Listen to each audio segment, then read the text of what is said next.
I don't believe that we can just passively sit there and wait to be inspired. I do believe inspiration can come, but I think there are things that we have to do in order to be worthy to receive that inspiration. Here's my framework that I want to give you today, and that is a 5-part framework which I call I.D.E.A.S. I.D.E.A.S. stands for interests, define, expand, assemble, and style. We're going to break each one of these down and then give you step by step within this framework that will help you if you are feeling like you have artist block. We have to start with curiosity. Expansion doesn't make things bigger, it actually makes them clearer. You don't need to know always what you're making from the start. What you need is just start with the first step. When all is said and done, just start creating. Create one piece, see how it goes, and it's not going to be beautiful probably. It may even be garbage to start, right? But you just start making something, and as you start making, then more ideas will come, and you'll start gaining more inspiration, and it'll start flowing.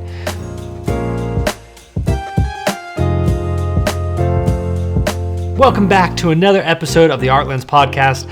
I'm your host, Tyler Gathro, and I'm excited for today.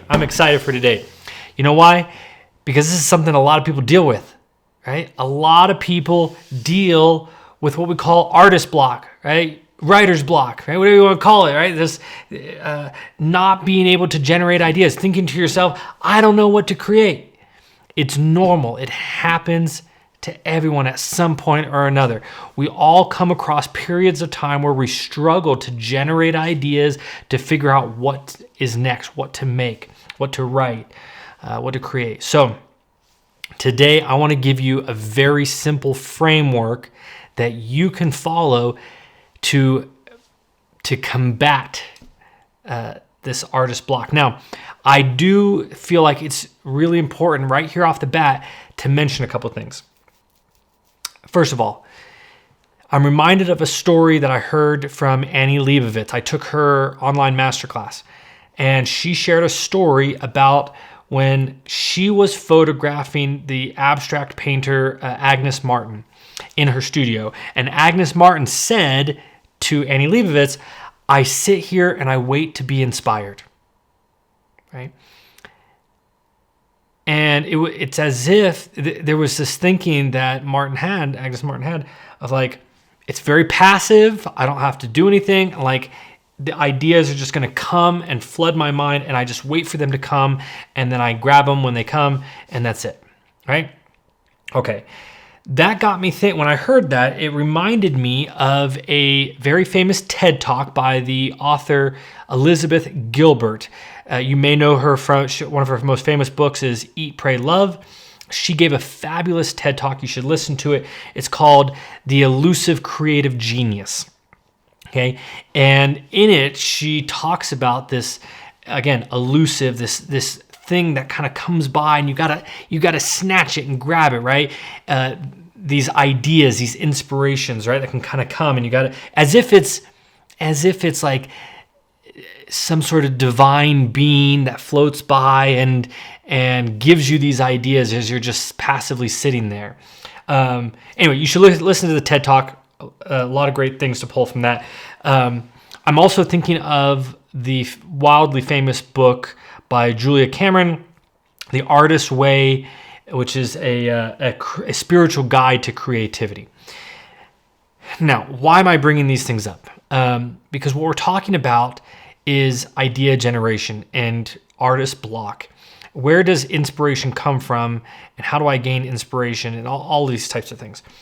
I feel like there's a whole nother conversation that could take place that's not going to be on this one, because I want this discussion here, I want this video to be very practical, and I have a framework for you, very practical steps you can take that I often teach my students that has helped a lot of people. So I mention this because I am an unashamed practitioner of the Christian faith, and as I read scripture and as I put into practice the teachings of Jesus Christ, I have found that there is revelation or inspiration divinely that can divinely come to me. I want to put that aside for a somewhat separate conversation later, because I also want to acknowledge that there are very practical things that we need to do, right? Steps that we can take when we feel stuck, right? Because I don't believe that we can just passively sit there and wait to be inspired, right? Like Agnes Martin said, I would disagree with that. I do believe inspiration can come, but I think there are things that we have to do in order to be worthy to receive that inspiration. Now, with all that said, here's my framework that I want to give you today, and that is a 5-part framework which I call I.D.E.A.S. I.D.E.A.S. Stands for interests, define, expand, assemble, and style.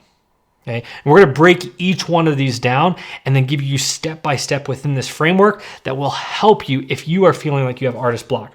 Okay, so the first one is interests. Let me backtrack 1 second here, and that is this framework that I am giving you today in these steps has been a huge help for a lot of my students, and helping them build portfolios and do research and not get stuck. However, there are other processes and frameworks that can be viable as well, right? And as you grow in your creative practice, this particular framework can be adjusted and worked through in different ways, right? I'm not saying that what I'm about to present is the only way to do things, right? I'm not saying that. So just want to put that out there. Now, with that said, this is really helpful. So the first one is interests. Really quick, do you want to build a marketable fine art portfolio? You've been taking photos, maybe you've been experimenting or doing some client work, taking some portraits of people, but you don't just want to get better looking images. You want more cohesive, meaningful work that actually aligns with your vision. Work that is worthy to be shared, exhibited, even collected. Well, if that's you, I want to invite you to a live one-on-one art portfolio accelerator for artists and photographers who are ready to take their work seriously and take it to the next level. If that's you, go ahead and click the link below in the description, and you can get more information and sign up for a live one-on-one working experience with me where I can help you build your marketable fine art portfolio. Now let's get back to the convo. So we have to start with curiosity, right? We have to start with curiosity. So what I would recommend is first get a notebook, pen or pencil, and literally start by writing down at least 25 different things that you are interested in. It could be emotions, it could be places, it could be people, it could be memories, it could be ideas, right? Lots of different things that could have something to do with the environment or with ritual or with a mental health struggle or whatever it may be, right? But write things down, right? Maybe you're interested in abandoned warehouses, right? As a place, right? So write things down. Don't judge, don't filter, right? Don't think this is not art worthy. Just get it on paper, right? The bigger the list, the better, right? But I recommend usually having at least 25 items in words, like write down the words. Okay, so get those interests out there, and just know that these things that are interesting to you, they're not distractions. They're not distractions. They're really clues as to what direction you should be moving in. Okay, so that's the first one, is interest. Then we want to define. So what do? We have a list of our interests, right? We want to define it. We want to just circle, maybe your top 5. Choose your top 5 and then literally define those words. If one of my words is ritual, then I would look that up in there. I'm going to go to the computer, right? And I'm literally going to get on the computer here. I'm going to go to Webster's dictionary. I'm going to go to Webster's maybe, and I'm going to just type in ritual, right? Ritual. And I want to look up the definition, okay? And it's going to give me a couple different definitions, right? And that's great.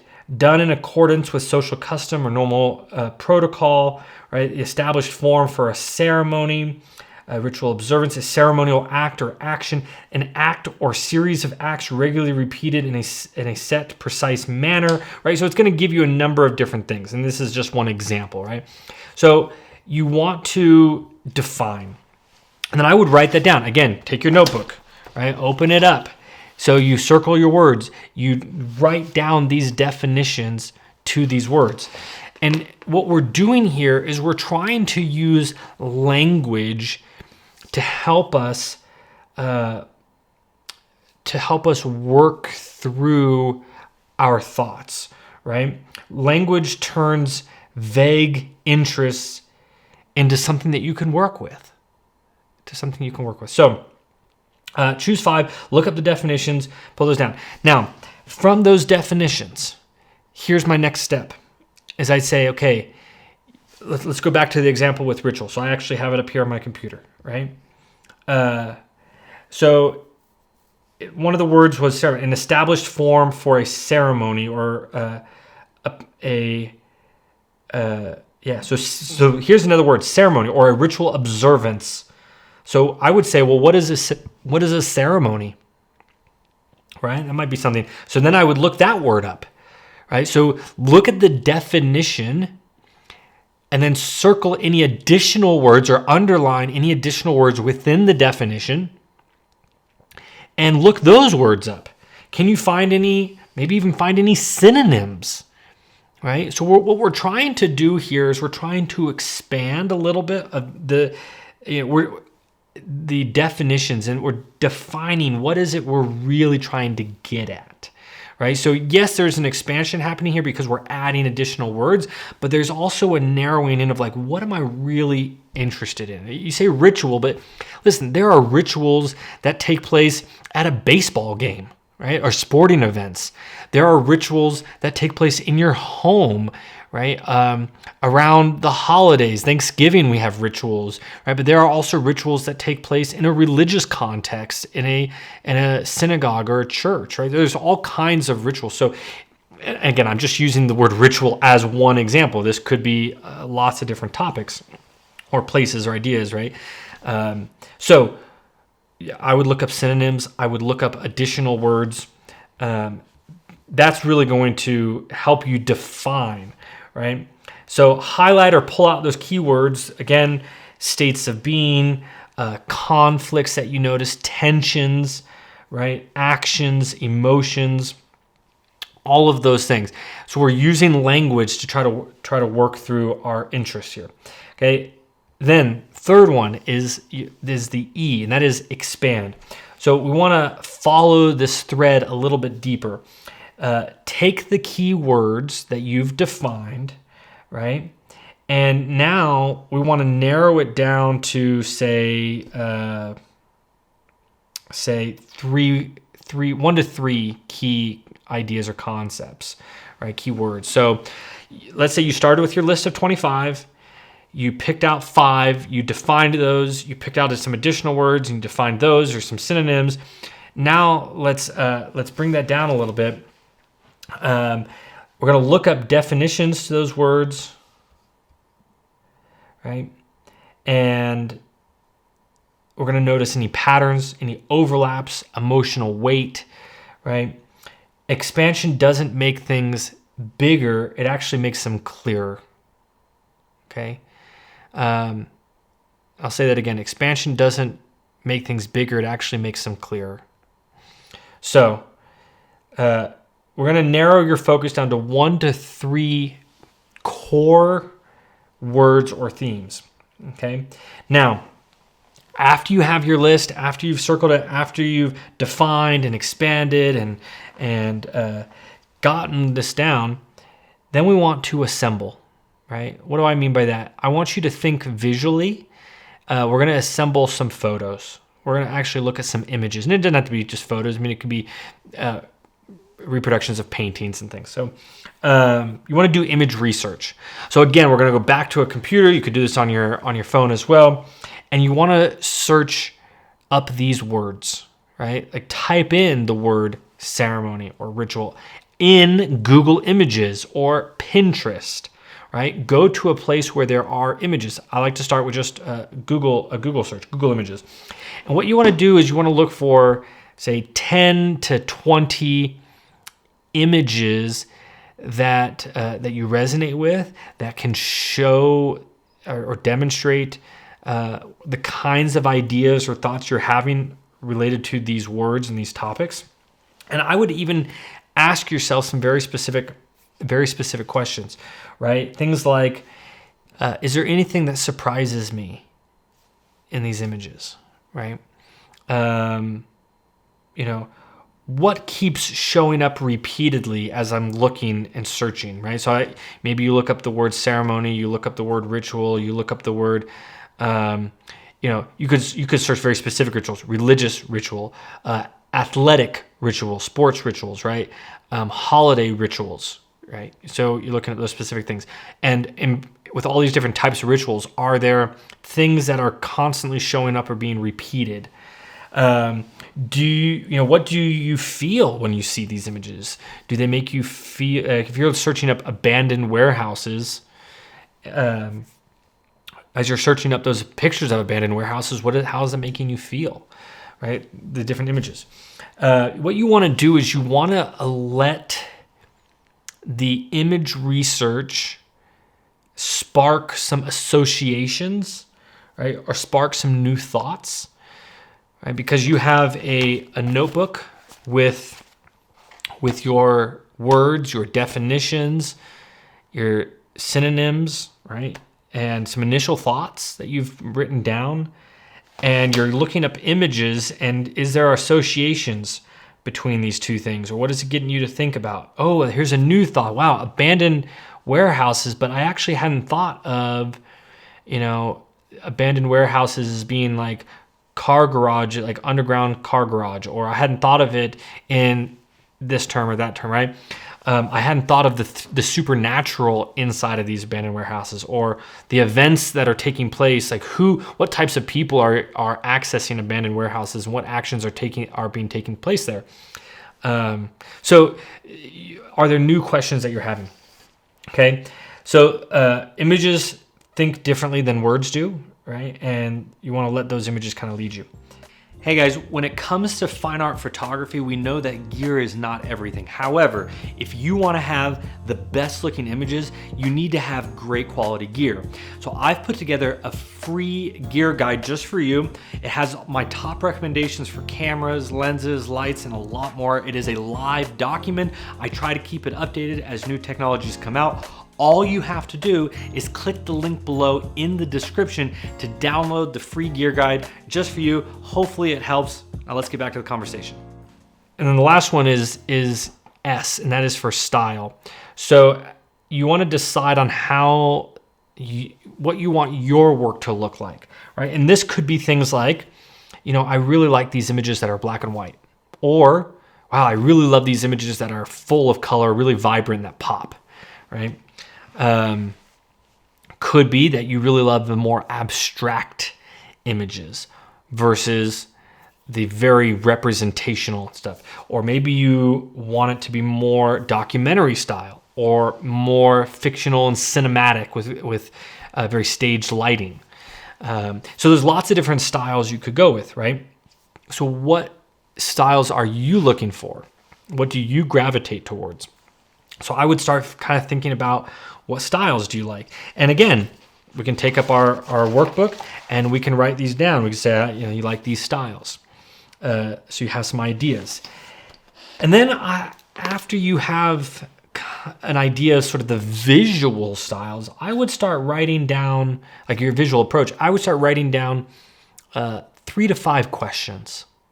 3 to 5 questions. So you've narrowed down your words, you've defined the words, you're starting to get somewhere with your theme or topic. you've done some image research, you have a collection of 20 images maybe on the desktop. Maybe you know what would be really great is for you to print these images out, right? Once you assemble a group of images, print them out, right? And then actually cut them out and put them in a sketchbook. In fact, I have a sketchbook that I did this with on a past project. If I can find the sketchbook, I'll include screenshots of them or images of the pages, and I'll put them in here.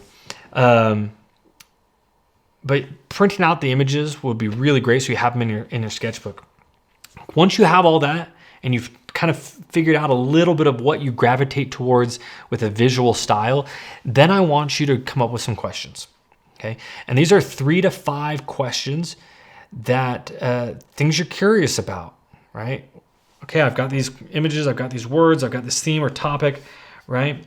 What kind of questions come up, right? And again, it's how does the materiality of this particular religious ritual impact the meaning for the audience member, right?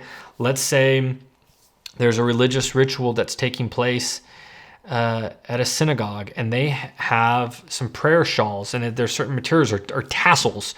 You think, okay, how do the tassels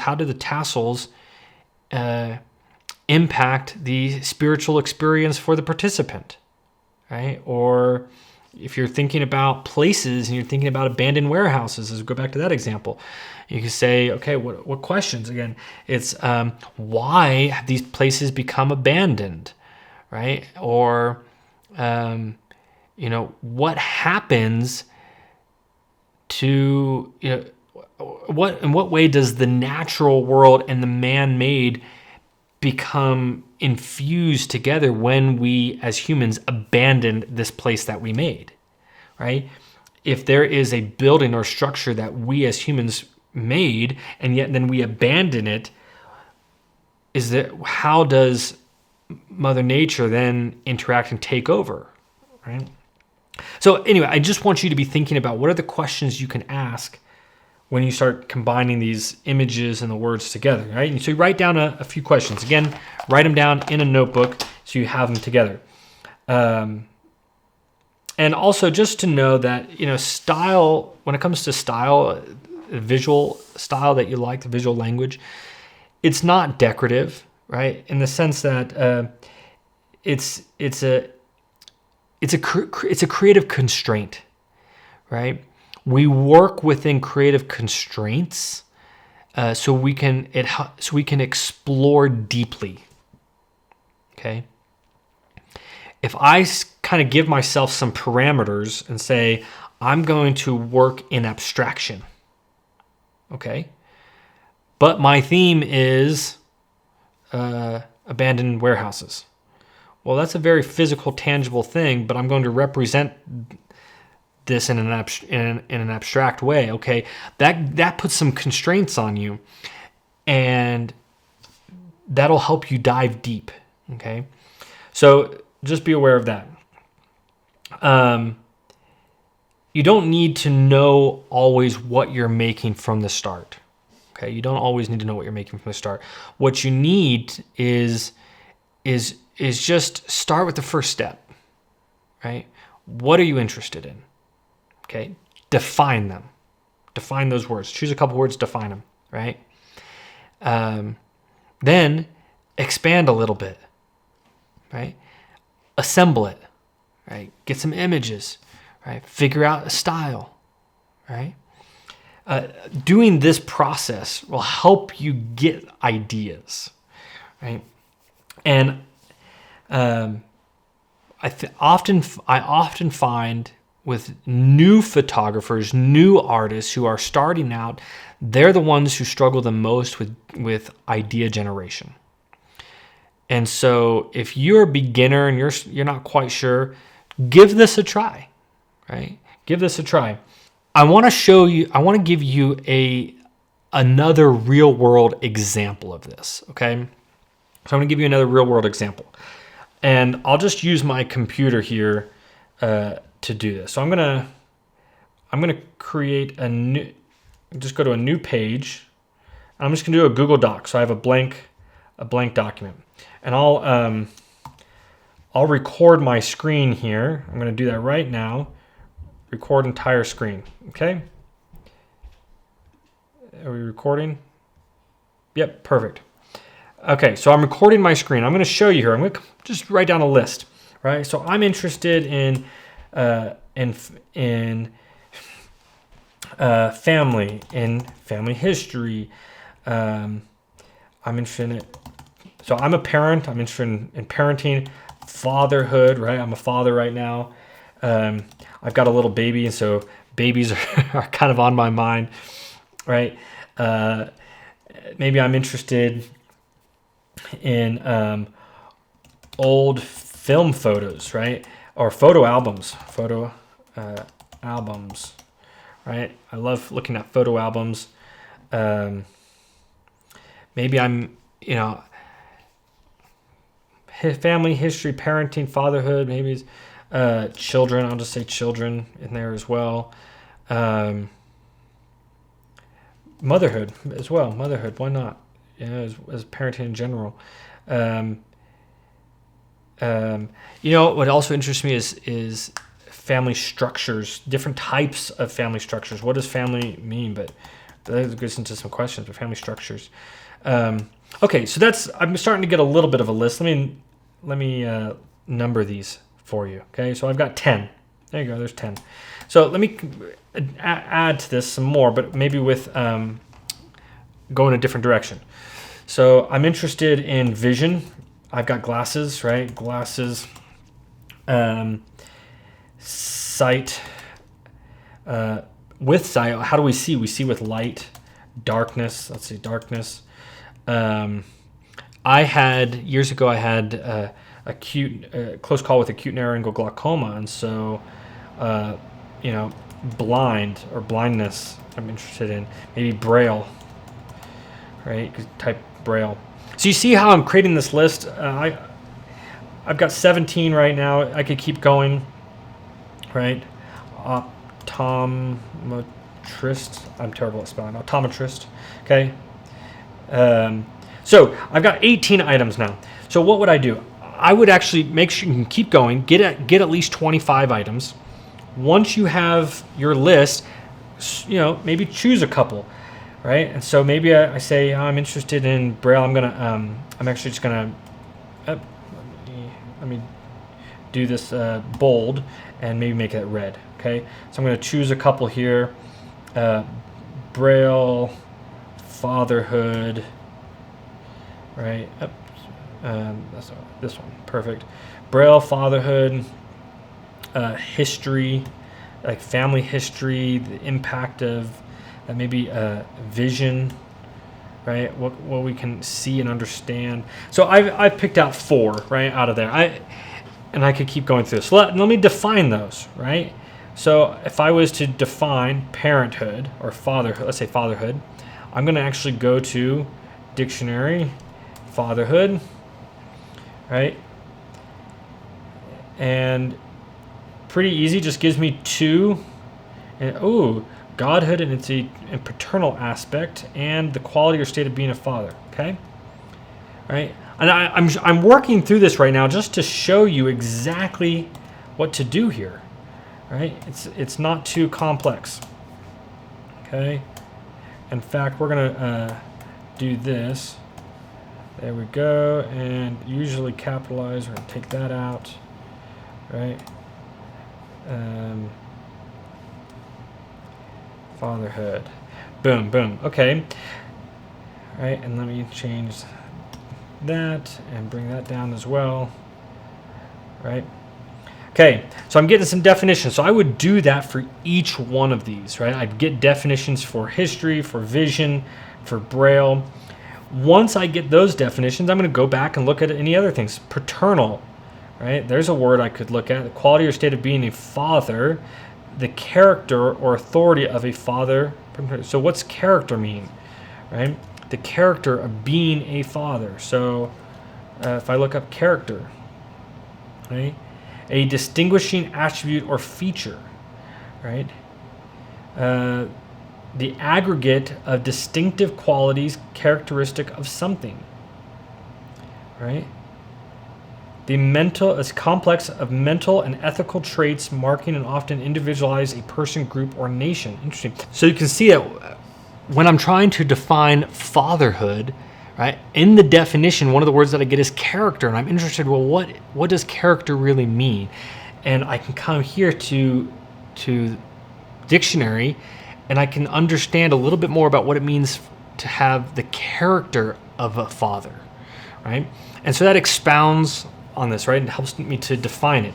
So let me go back to my list here, right? So I would keep getting some more definitions and expound a little bit, and then I would narrow that down, okay?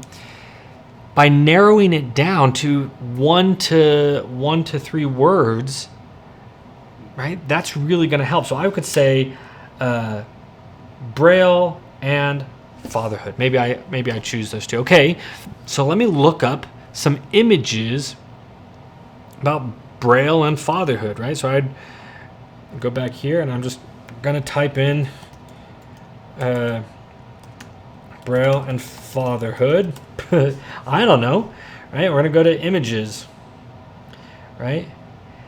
And it's giving me some t-shirts and things right now. I don't want that. Okay, so look, we've got some fathers who are actually trying to read to their kids, trying to do some Braille, right? Trying to teach their kids Braille. Here's a girl's trying to learn Braille, maybe. Okay, so maybe I type in Braille artwork. Is there Braille artwork out there? Ooh, this is interesting. All right, so I can look at this. So you see what I'm doing here? I'm exploring and I'm investigating, right? So you're taking, and then I'm going to start assembling these images. What we're trying to do here is break the artist block, right? If you're in a place where you're like, I don't know what to create, follow this, right? This is a beautiful framework to give you the ideas, give you direction to move in a way that will help you start producing. And then just when all is said and done, just start creating. Just start creating. Create one piece, see how it goes. And it's not going to be beautiful probably. It may even be garbage to start, right? But you just start making something. And as you start making, then more ideas will come and you'll start gaining more inspiration and it'll start flowing. So want to leave you with this and just encourage you to get out there, to explore, to try new things. And you don't need to know exactly what you're making to start with, but you need to be curious and know what you're curious about. And hopefully this framework works for you. Thanks so much for listening. I'll catch you on the next one.